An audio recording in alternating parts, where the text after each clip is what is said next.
Hello there viewers, good day to you guys. Welcome back to the channel. Glad you guys are here. Today we're gonna follow up on a diagnosis video that I had done a couple weeks ago on this Jaguar. I think it's an XF model, looks like a 2012 or something along that lines. The story on this car is, well, it's owned by one of the body shops around here, and they had put a transmission in it, and for some reason they didn't notice that the rubber joint that connects the drive shaft to the output shaft on the transmission, yes, they use rubber to connect the drive line on these Jags. The joint was torn up and broken and ruined, and they only managed to install like 2/3 of the bolts that go into the thing. So consequently, the thing had a horrible vibration that was going to shake your teeth out of the back of your head, and the guy that owns it was kind of scared to drive it, which I don't blame him. So what we're going to do is not replace a $3,500 drive shaft, and we're going to try to repair this drive shaft with just the affected rubber component. I guess if you call up Jag and all the parts stores, they tell you that you have to purchase the entire drive shaft in order to service this piece right here. Well, my guy has found this piece right here, and it did not cost $3,500, and it is not the entire drive shaft. So we're going to get this thing into the shop, get it up in the air, get the exhaust off of it, all the belly pans, all the shrouding, all the stuff that prevents me from getting a hold of the drive shaft. We're gonna try to pull the shaft out and see what I can do about changing out this little rubber yoke thing right here. I do not want to drive this car. When I last checked it out, I told the guy, don't drive this, because if that shaft lets loose, it is going to destroy your car and your transmission, and probably somebody else's car and transmission too, and cause an accident. So I'm not going to drive it, because I'm not going to go back on my own recommendation and do something that I know is remarkably unsafe. So we're going to get straight after it. There's a lot of physical actual work on this thing, taking the shaft out of here. I don't know how to do this because I don't really work on these things, but there's a first time for everything, isn't there? So let's go learn together. Stay tuned. This is going to be a very good Jaguar video. Okay, we're in the shop here. Let's get this unit parked and powered down. Look at that fancy little mouse wheel goes back inside of the dash thing when you're done. How about that? Okie dokes, we got the rubber shaft coupler over on the bench over there. We hit the black subscribe button. This thing's racked up. We're gonna go all the way up so I can walk underneath of this unit, and we're gonna start the disassembly process. Hopefully that little rubber shaft connector thing over there is the correct one and that it works. Because like I said, Jag said you have to buy the whole drive shaft, not just the piece. And we had found, not we, the guy that owns it, he found that piece, I think on Amazon or something. So we'll see if it's gonna work. I don't know, I don't really trust the Amazon car parts market for obvious reasons. You guys know what those are. But it's not my call, not my decision, not my car, not my ticket. I'm just helping out a friend. So let's see what's gonna be. So yeah, the thing's up there. Hang on, let me get a light for us. Right quick light here. We need illuminations. I'll take this one. Okay, yeah. Look, see, we're cracked to pieces. It's missing fasteners. Get up in there. See that? Big old crack in it, missing a bolt. Maybe. Yeah, this is just not, it's not satisfactory. In fact, those other bolts aren't even tight, looks like. Either way, that is a transmission destroying rubber coupler right there. So we need to get that thing out and then get the new one in. So I think if I take this transmission mount off right here, maybe we can support this plastic transmission pan with like a ratchet strap or something. We get this mount out. That should give me enough room to get some tools in there and get this thing apart. So let's go with that idea. What do you guys say? I think that'll work. Okay, so the first thing I'm gonna do here is take these 4 bolts kind of loose. I'm not gonna take them all the way out because this thing should be holding up some of the tail weight on this transmission. So I'm gonna take them loose just to see how far down this thing comes. And then we can gauge. Yeah, that's holding a lot of weight. I was hoping to let it down and then it kind of stops sagging at some point, but I don't think that's going to happen in this situation. Yeah, we're going to have to use some kind of a support here. I really hate the idea of putting a jack stand under this plastic transmission pan. That's not really thrilling to me. Gotta figure something out. Yeah, we're gonna do some sketch-o-matic business right here. So since this is plastic, we clearly can't just, you know, shove this thing on here because it'll just bend and push holes through the plastic. But if we distribute the load a little more evenly, that should suffice. Now I'm gonna put this all the way at the end right here because there's vertical support at these fasteners. So we're gonna use this to support the weight. Also, the farther back I get this, the better leverage we're gonna have against the weight, which is gonna translate into less pressure on that pan right there. Yeah, that's not a problem at all. That feels pretty good. I was thinking of ratchet strapping from like here across, but the exhaust is in the way. So we'd have to ratchet strap it over the exhaust and under the pan and then over the exhaust, and that would just put weird loads on everything. And I figured that wasn't gonna be sufficient. But this little idea here, this is perfect. Oh yeah, I'm good with this. So now, our little mount here is flippy floppy, but if we look up right here, there's that fastener and that one there. That's gonna bolt this section of the mount to the transmission. Let's pull those two guys out next. Okay, so what we're gonna do, we're gonna take the electron ratchet with a deep well, 12 mil socket, I think that's a 12, 13, and a little bit of extension here just to get past this structure. And that puts me right on the fastener in question. Break it loose, spin it out. Uh-oh, this battery's low. Yes, indeed. Yeah, look at here, red battery. Not good. Here, quick tactical reload. Get rid of that. Drop it in, tap it, rack it, good to go. Green light. You gotta practice your tactical reloads. That's a big deal. Stay frosty. Draw. There it comes. Looky there. That's a whole lot of transmission mount, isn't it? Wow. Okay, so we got a little bit of access here to the affected unit, and it's not looking that great. Let's see, we have. Hey, I thought I put this in neutral.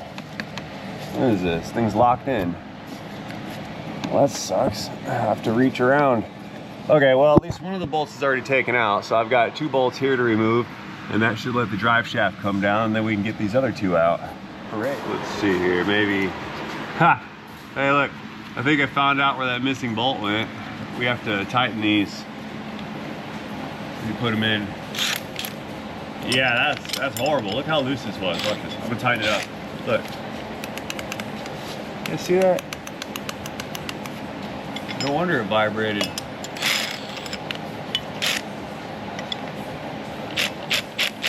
Okay, 17 on one side, 18 on the other side. Wrench reload.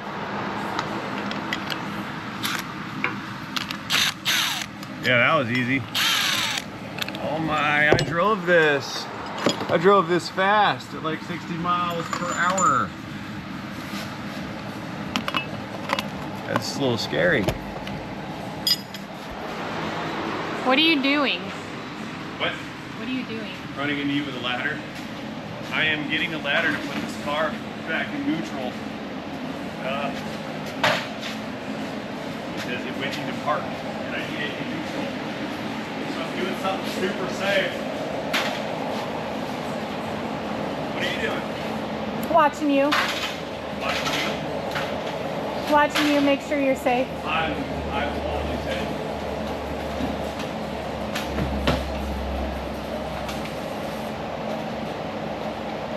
One hand for yourself, one for the boat. Roll. Yeah.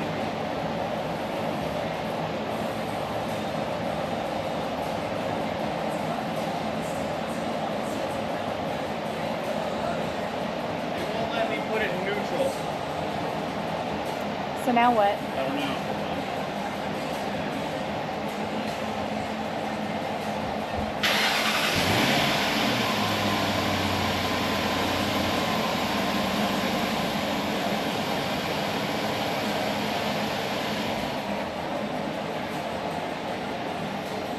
So what I did, I put it in neutral and then turned it off and then powered it back up Now maybe it'll stay in neutral.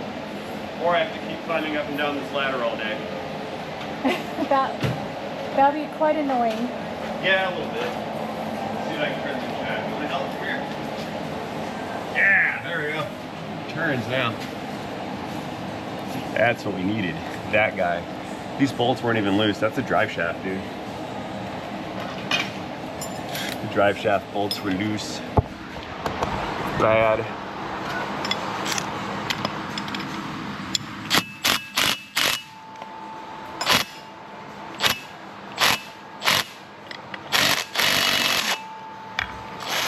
Speaking of bolts, I need to find another one of these or something very close to it.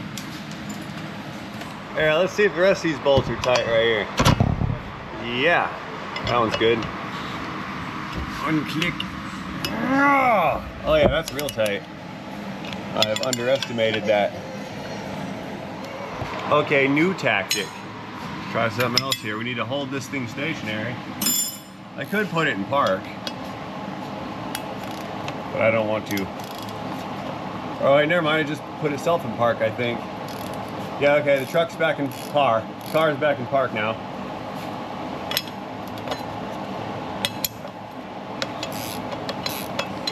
Yeah, there we go.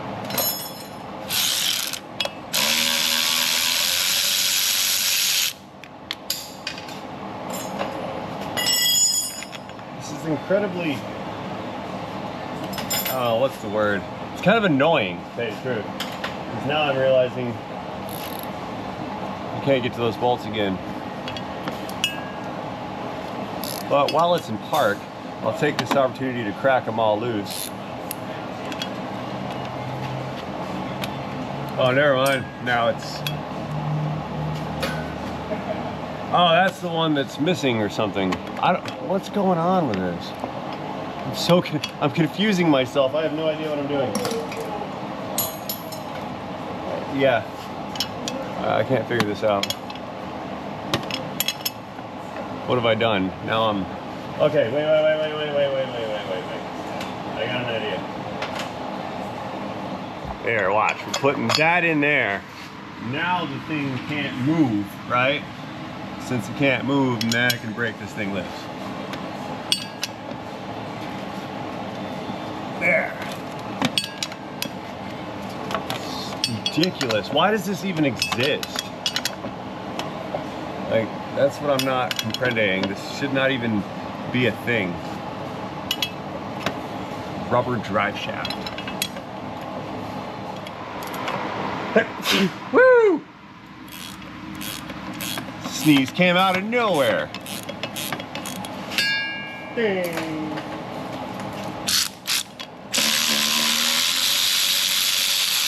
There.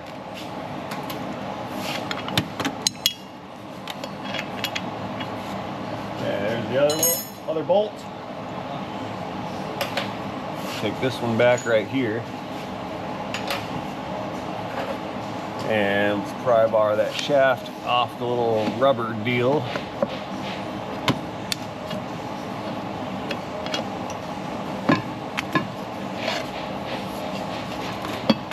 We're getting somewhere-ish. Let me spin it around. Got one more bolt down here. Let's get that guy off next. Got here a 17 on the inside. 18 on the outside.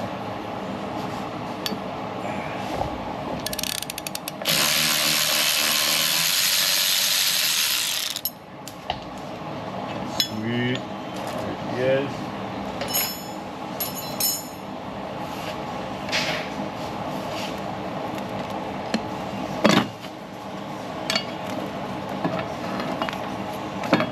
Aha! Got him. Okay, let's go make sure the one that we have is the right one.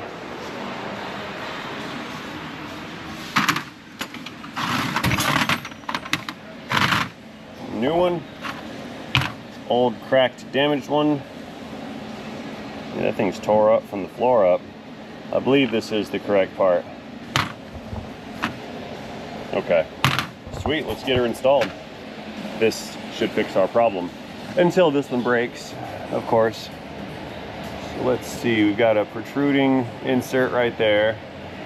There's a protruding insert there, 2, 3. I don't know which direction this thing faces.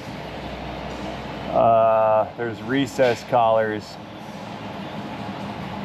in the flanges, so that means this one that protrudes goes in that recess right there. That's how this is gonna work. You gotta get them lined up, or it'll vibrate. Gonna fit in there.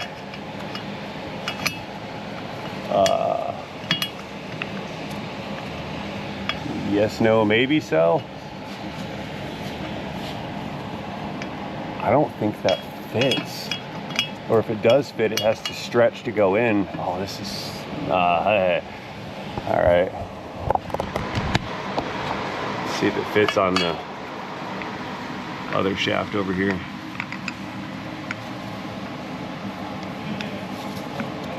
Yeah, that one goes in. Okay.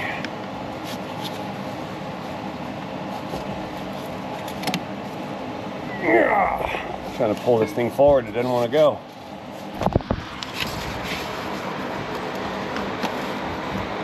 Yeah.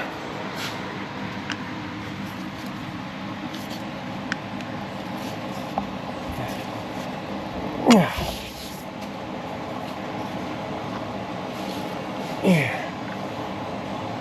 All right. Is that it? Well, I believe that's all gonna work out just fine. I think this is right. Let's get some bolts in it and tighten it down. Need to pull that back away so we can rotate. Make sure all these go in.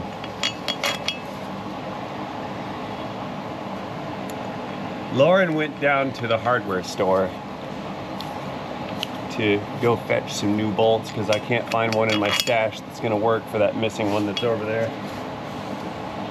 So it's a team effort today. Okay, last nut. All right. Make these ones tight.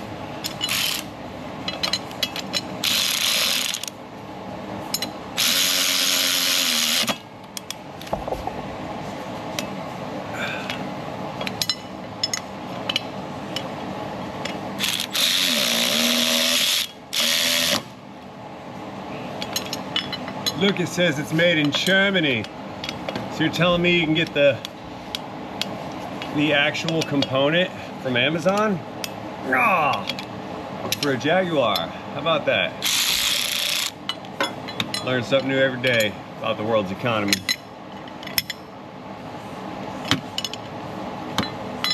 Ah, I can't reach, can't get the nut, the wrench on there. There. Okay, all those little collar deals, they pressed into the drive shaft, so that's good. Now, let's line this unit up with the flange on the trans. Push that in. I think that's good. Okay, so Lauren's at the hardware store fetching me 3 new fasteners for this right here.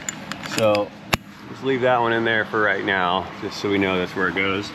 And I'm gonna go wash up real fast. We're gonna grab, there's a 2019 Honda hybrid Insight out there. It's got almost 300,000 miles on it. The customer states that they needed, what you call it? It's got like a misfire or something like that. So we're gonna go and diagnose that real quick. There we go. Okay, keys, Honda. Yep, some Honda keys right there. There she is, a little white one over there. It's a very high mileage hybrid. And they said it's got, well, here's the problem. There were codes in there, but the guy said he cleared the codes. But he said there's a misfire and something about a cooling system warning. Now, this thing has 2 cooling systems because it's a hybrid, okay? It's got one for the hybrid power supply, and then it's got one for the internal combustion engine, right? So we don't know which one it is. Let's see, how do I start this thing? Put it in reverse. Yeah, okay, it starts all by itself. It's electronical. So let's go, I guess we'll start with the misfire. I'm more of an internal combustion guy rather than a golf cart guy, but 12 volts is 12 volts, right? So we'll see what we can do with it. It's probably got a cooling system issue with the secondary cooling system drive. And probably not so much the primary thing, because he never said anything about overheating. He just said it's got a misfire in a code. I checked this earlier with the scan tool and found no trouble codes. But at 271,583 miles on the odometer, I would suspect potential secondary ignition issues, which would be spark plugs, coils, etc., things of that nature. Shoo, is this thing off? Now it is, okay. Let's pop an Ingsy hood.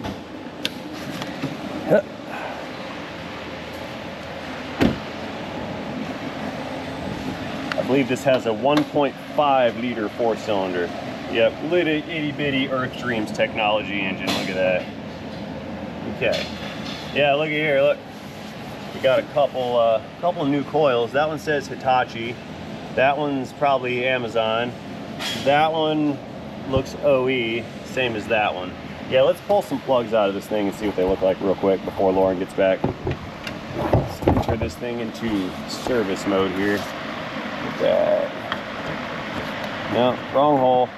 2 days in a row, wrong hole. So you've got our high performance hybrid wiring harness going right here. This is the high voltage unit.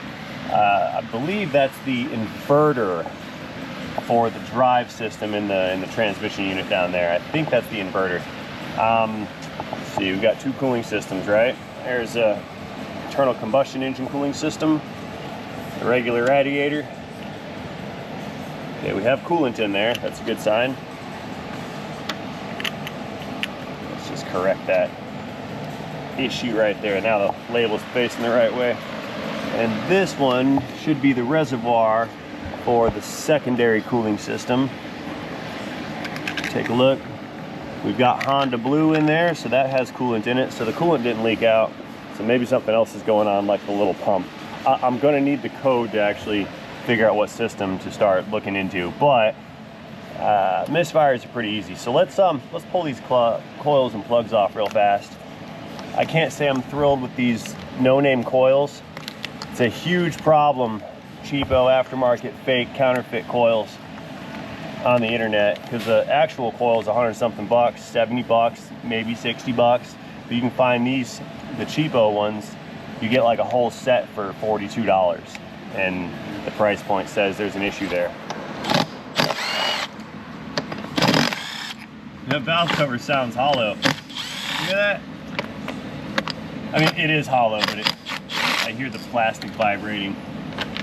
Sounds thin. So we got a Hitachi. We have a,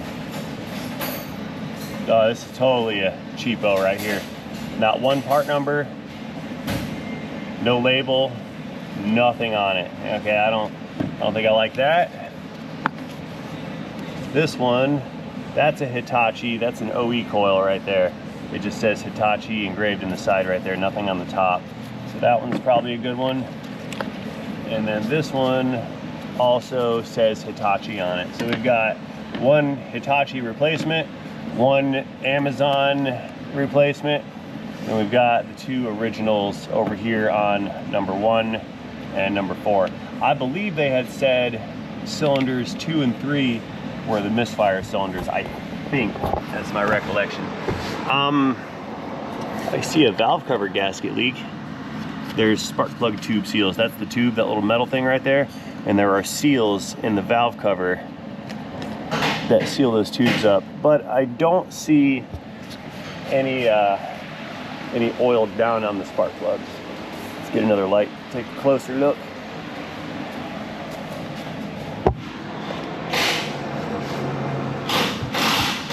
No. And those plugs look like they've been replaced. Let me pull a couple of them out real fast. All right, spark and plug socket.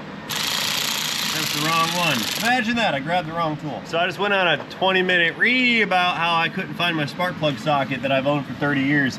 And Troy and Cassidy are like, where is it? And they're trying to find it. Troy's like, hey, can I borrow, you can borrow mine. I said, no, I don't want yours. I want my socket, because I had the thing for like 30 years. And he goes, well, how many spark plug sockets do you have? And I said, just the one. And he goes, well, what do you do when you need another spark plug socket? I said, I don't know, I'll figure that out later. And then 30 seconds later, I needed to borrow another spark plug socket. So they're clowning me pretty hard over there. Insert foot in mouth. Troy, I'm sorry for emotionally abusing you. Darling, you back with the bolts? I hope so. Okay, I hope so too. Let's see, we got some NGK plugs in here that don't look bad. Yeah. Okay. Might have to go boroscope that thing. What'd you bring? This. Woo! It's shiny. Yeah. I hope it's, he said that's the closest. That's, let me see, it's pretty close. Let's see what we got here. I'll take that. Oh, that's good. pretty nice. How many you got in there? 3. 3? And I got washers just in case. I know you said no washers, but sometimes you'll say things and then you'll say, but I said, so I was like, yeah, you're not wrong, so, because Troy just caught me doing that, like, yeah, and then I so- confessed on the internet that we're having therapy. This is personal improvement day. Well, thank you for the bolts and the nuts and the washers. Much appreciated. Would you like to do your bag? I do not want the bag. No. Hey, how helpful were they at Ace Hardware? Oh, amazing! Zach was so... Hey, not sponsored at Yeah. all. Like, hey, no, careful, because they're calling me greedy because I'm not giving away free stuff. Well, the employee should get a raise. His name is Zach, and he was very helpful. See, now that's why I don't go to Ace Hardware, because see how that works? You like it. When I go, I don't make it through the door, and they're like, can we help you, sir? Can we help you, sir? And I'm like, I know more than you. I don't need help. But then, and if you make it past them at the Ace Hardware, they'll follow you around, and if you try if you try to hide, you hear them on the radios, like little headsets, like the Matrix agents looking for you. They're like, we had a sighting in aisle 2. Seems to move to aisle 4, and I'm like, they're never gonna catch me. At the end of the day, I know, but at the end of the day, I end up getting stellar customer service, whether I want it or not. Yeah, so good on Ace Hardware. They got a good business model working. I wish Home Depot would do the same thing. What'd you do? What? What? Oh, he's got the look? What'd you do? Did you? Again? What's wrong with it? No, it was him last time that bashed his head in. What'd you hit it on? He pulls the bar down and it comes loose and it goes boom. Ow! Well, Never mind. no. Hey, are you okay? Legally, I think I'm good. Oh my God, dude. I can't handle this. This is like a nursery school that I've created all of a sudden. I can't. You guys go to lunch. Everybody go to lunch. Just leave. Just please get out of here. I can't handle this. So There's too much we have assistance. me, and now we have him. All we need is you. We have Cassidy and Troy. You need to hit your head on top of that. I bash my head against the freaking wall every day. Okay, I just wait till no one's looking, and then it's just like bam, bam, bam. Yeah, I do that every day, man. So I guess we're having a safety meeting. Safety meeting. I burnt my neck with a curling iron. Did you? Burnt? Yeah. I welded my leg with a piece of rebar once and peeled all the skin off. Hi. Yeah, that was fun. I was trying to weld something. The guy kept talking to me, and he was one of those talkers that the more they talk, the more you want to get away from them. Yeah. And I stopped paying attention to what I was doing, and I was only thinking about self-preservation. And I went to get up and run away, and I drug my leg right across the work that I was just welding. Yeah. That reminds me, that trailer hitch on the back of the Tahoe needs to come off. I keep hitting my shin on it. Do you? Oh. Take it off. Take it off. Just take it off. There's a little compartment in the back, so open up the back lift gate, and then there's a little flap in there, and just put it in the little flap thing. Yeah, just put it in there. No, for reals though, how's your noggin? You good? I've got a slight moderate concussion. Let's see your pupils. You can't say that. Sorry. Let's see your pupils. Yeah, he's fine. I mean, you can Yeah, say wait, that. hold on. He's the medical guy. No, We're good. is that a legit claim or not? Because No, if it's it's not. not, I need to send you the emergency room right now for an It's not ultrasound. legitimate. Are you sure? I see stars a little bit, but Look not at my much. flash. All right, why don't you... Look at my flashlight. We're all doctors around here now. Hey, yeah, you're fine. Yeah, your people. Yeah, he knows what to I'm do. a scientist, you're fine. So anyway, I read on Reddit once that if the pupils dilate, then you're concussed. So he concurs. Wait, you're medically trained Yes. service personnel. Evaluate him. That's just it. Yeah, that's a flashlight in my eye. Oh, that's it? Yeah, he's good. Okay, cool. If he has like one pupil that's dilated and one's like not, That'd be kind of funny. Yeah. That would be kind of funny. Well, it's like David Bowie. David Bowie got jumped as a kid, and now that's why he had the one permanently What? dilated. Really? Yeah. I didn't know that. Yeah. Huh. Fun fact of the day. Fun. There's a lot of fun facts around here. Well, anyway, since you're seeing stars and Tweety birds and stuff, continue to hydrate, please. Go ahead and take a lunch. You're doing great. Take your lunch. Yeah. Get out of here, all you guys. Let's go put this drive shaft back together, then we'll try to figure out what's up with this Honda. Okay, now that we got all of our nuts and bolts in a row here, I don't even know if that's a real phrase, but it is now. Let's try to get this thing set up and aligned and put together and all that good stuff. What do you guys say? Here, let's put a washer on it. That one goes there. I think we're gonna end up with more washers than I'm supposed to have. Actually, this didn't get a washer here. There's no washer on that. Washer goes behind it.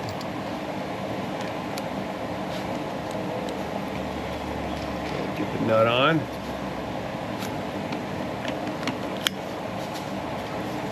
Next setup, next bolt.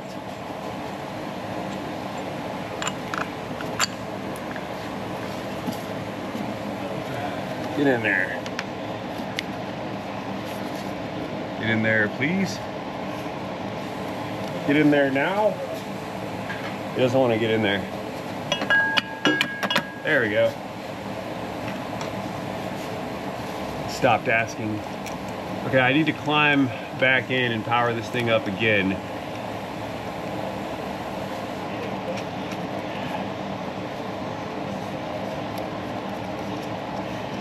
And then rotate this drive shaft to get that top bolt.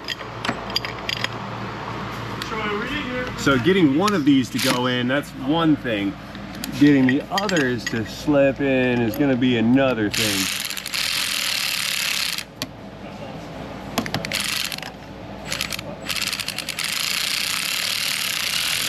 Oh yeah, that's going in there, that's going.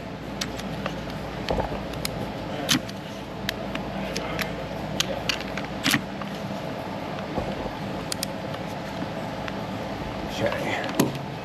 Yeah, we definitely need to get this turned around somehow, some way.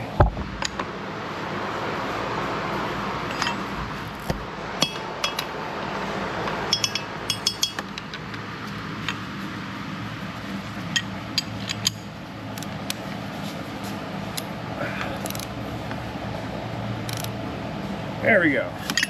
Yeah, we're just gonna lock all these down while I have access to them right here, right now.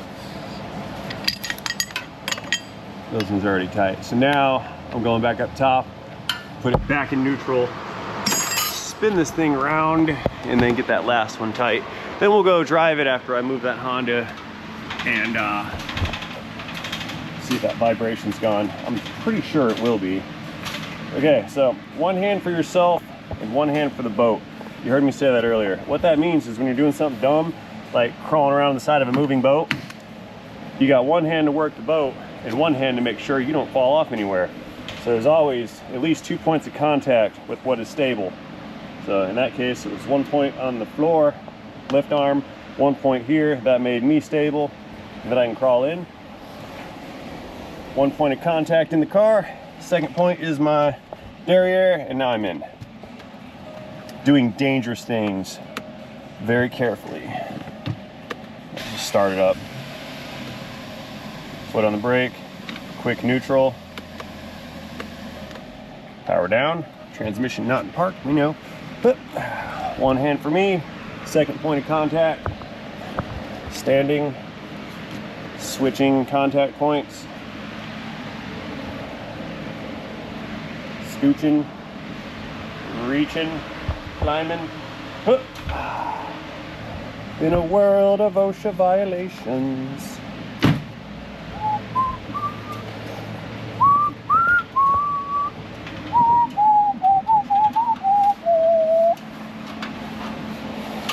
safety. So now, let's spin this round, baby, round. Get that last little guy in. That's gonna be the more challenging one, probably-ish.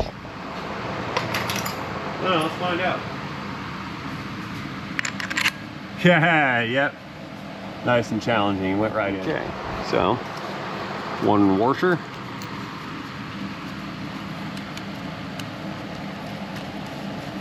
Good there.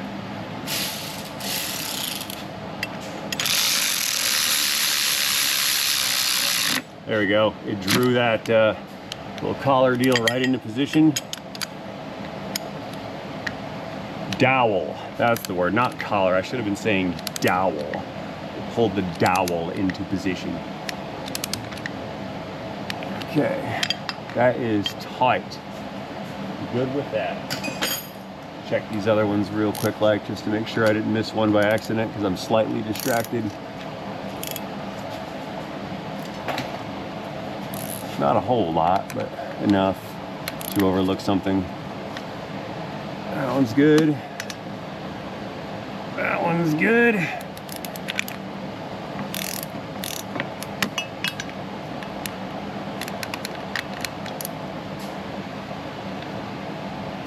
And that one's good.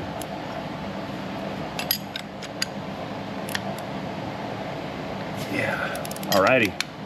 Beautiful right here. Okay. Let's back us up a little bit and we'll get that mount back in position. But I would say that's a vast improvement over the previous state of affairs. Okay, a big old honking transmission mount assembly. There's the 2 bolts that go into the back of the unit. Have I miscalculated something here? What are we doing? Oh, I have it backwards. Now let's flip this thing around. There.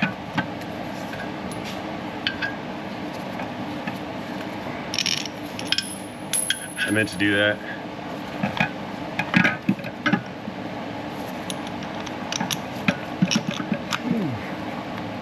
Get noodle arm. This piece of aluminum is heavier than it looks. I mean, it's not that bad, but when you hold it up, it gets a little heavy. Like the thing we did in school where we held a chair out in front of us. Teacher said chairs don't weigh anything, and all the boys were like, yeah, I can hold a chair up all day, and then you tried to hold it out in front of you and you lasted about 30 seconds. You guys remember that experiment? That was the moment I learned about leverage.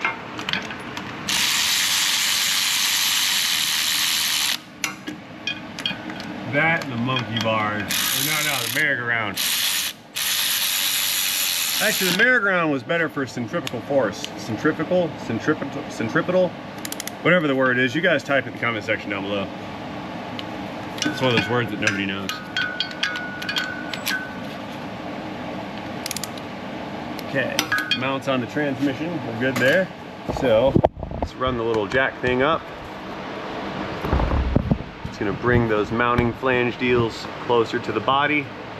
We are there. Good. Okay, 4 more of these guys and we're good to go.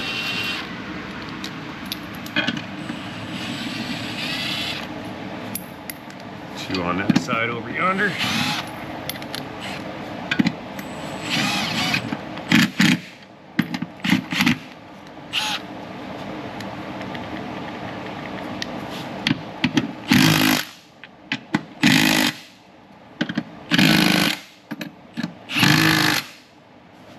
Sweet. Get my wood out of here. No cracks on the Blastech. We're good to go. Okay, let's downshift one more time. Go figure out what we should do with this Honda over here. I'm gonna pull out one more spark plug. We're gonna go in there with a borescope real fast. I'm looking for anything regarding coolant in cylinders 2 or 3. Those were common for head gasket failures on these, if I believe, or if I recall, if I believe my recollection is accurate. There we go. Okay.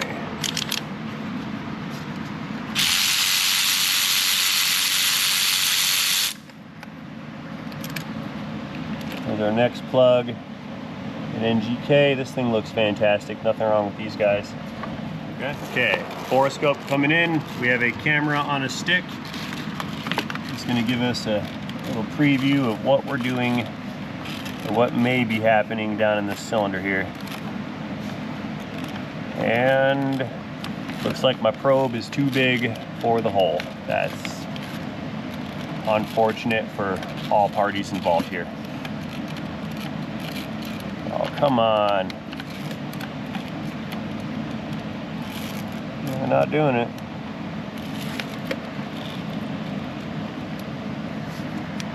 Theoretically, that should barely fit in there, right? It's not gonna fit. And if I get it to fit, I might get it stuck. That would be bad.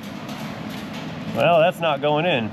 Yeah, I'm looking for some coolant in there perhaps, but not like this.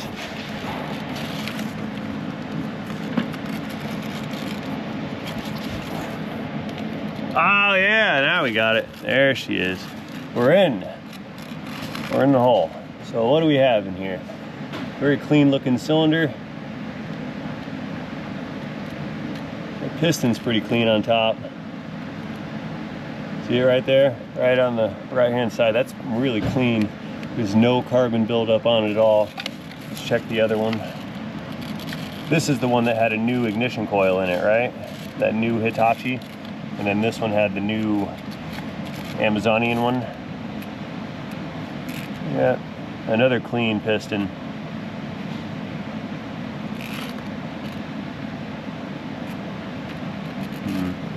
Let's check one of the other ones real quick.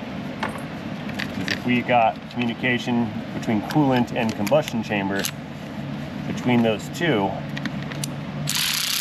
it can be confirmed by the presence of carbon buildup on this piston and on that one over here.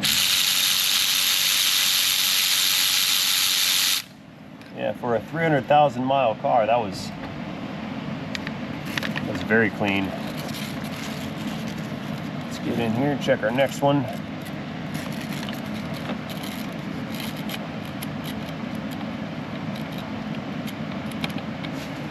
Nope. The probe's missing the mark. There we go, and then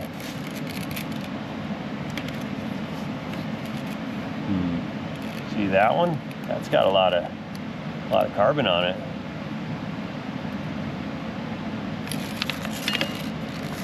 Wipe off that camera. It's a little cloudy.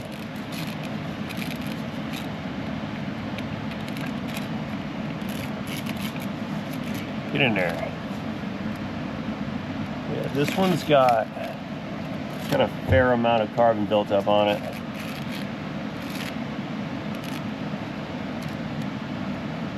Not horrible. Let's check number 4.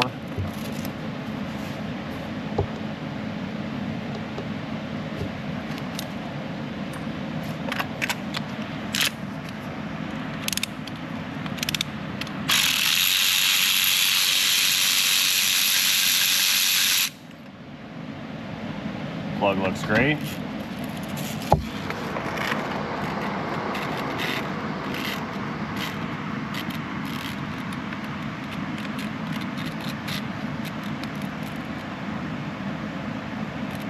Yeah, there's carbon on that one too.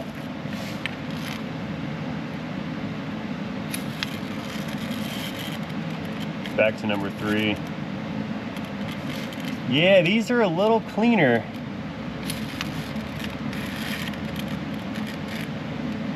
Not by much though. I don't know. That's a tough call. I don't think there's coolant getting in there. There might be. So I'll tell you what I want to do. We need to get rid of this. I don't know about this, and not too thrilled about this on these coils over here. Yeah, I don't know. Let's take this apart. All right, so I don't know. Tough call on this one. I don't have any codes to really reference. I don't have any data to reference because the codes have been cleared out before the car was dropped off.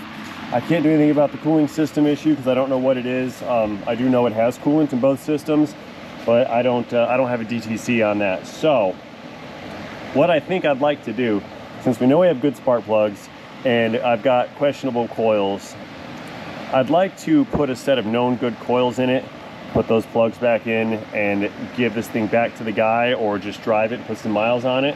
I'm gonna need those codes to come back before I can diagnose anything. There's really nothing I can do kind of based on where we're at right here. So I'm gonna pause this video. We're gonna put this thing back together. I'm gonna try to get a set of coils on this, and then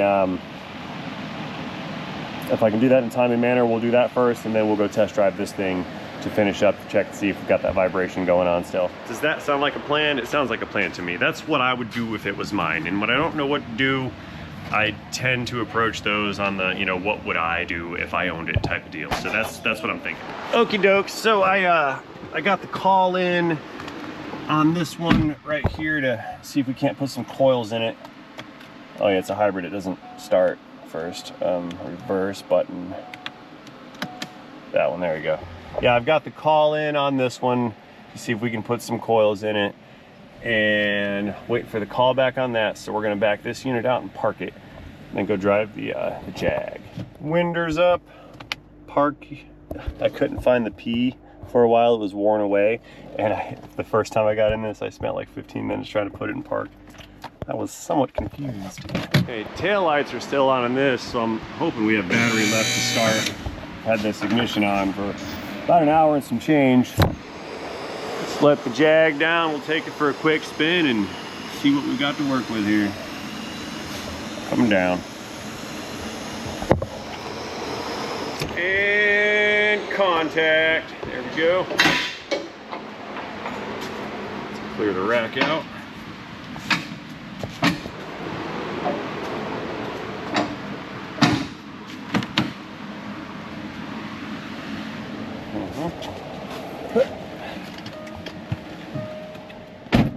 Key fob, starting the engine, foot on the brake, fired right up, beautiful. Okay, we have reverse, we have drive, we have reverse, and it just shut off. I don't know what that's about.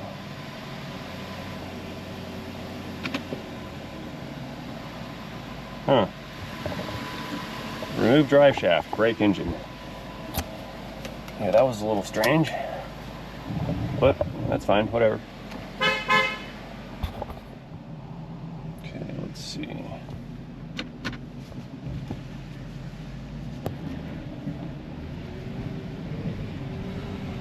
Now I believe the vibration on this was so severe, we were feeling it at like 20 to 30 miles per hour. It was super duper shaky. So we should know pretty quickly if this is gonna work out. 25, 30.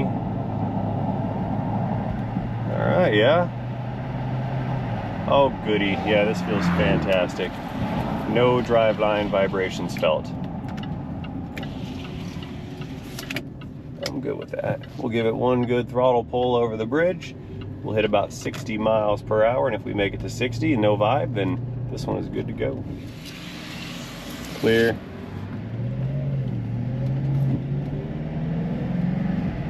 Did you ever do that? Slow down at a corner intersection like that and make sure it's clear, and then the guy behind you honks.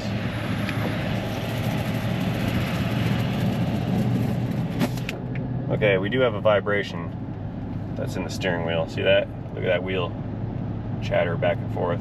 Yeah. So we got a vibe, but not the one that we were messing with earlier. Give it some brake action. Brakes feel really good on this. As soon as you touch the pedal, they're on. Oh, emergency services. Hope everyone's okay. You got a cop car up there, state patrol, and an ambulance. An ambulance. All right, guys, I think this thing is good to go. Vibration is solved. The drive shaft is not going to fall out. All the bolts are installed this time, so this repair is good to go. Having said that, I have nothing more to offer you on this particular video. I'll let you guys know later on what we're gonna do about that Honda over there. Like I said, I want to throw some coils in it and drive it around. The guy said it had a misfire. I think he said cylinder 2 or 3.